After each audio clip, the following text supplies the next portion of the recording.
नमस्कार मंडळी, तर आपल्या चॅनलवर तुमचं खूप खूप स्वागत आहे. तर आज मस्त सोपी आणि भारी रेसिपी आणलेली आहे जी आपल्या पोटालाही शांत करेल.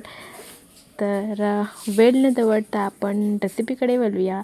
तर मी आज बनवणार आहे रायता. तर इथे घेतलेला आहे मी दही आणि त्याच्यामध्ये मी टाकलेलं आहे मीठ. तर आता आपल्याला बारीक कांदा ह्याच्यामध्ये कापून टाकायचा आहे आणि सोबत मी ह्याच्यामध्ये एक मिरची टाकलेली आहे. मिरची तिखट आहे त्याच्यामुळे मी एकच टाकलेली आहे.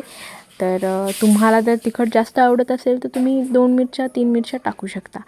तर इथे मी घेतलेला आहे टोमॅटोसुद्धा मी बारीकच कट केलेला आहे. आणि आता आपल्याला ह्याच्यामध्ये कोथिंबीर टाकून घ्यायची आहे आणि झटपट मस्त आपला रायता बनवून झालेला आहे. आता हा आपल्याला मस्त मिक्स करून घ्यायचा आहे. तर हा बघा मी कसं मिक्स करते आहे. पूर्ण हा आपल्याला फेटून घ्यायचा आहे. आणि हा रायता तुम्ही बिर्याणीसोबत खाऊ शकता. तुम्ही वेगवेगळे पुलाव असतील त्यांच्यासोबत खाऊ शकता. खायला खूप छान असतो आणि पचायलासुद्धा चांगला असतो. त्याच्यामुळे अशा पद्धतीने रायता एकदा घरी बनवून ट्राय करा. पुलाव बिर्याणीसोबत खा.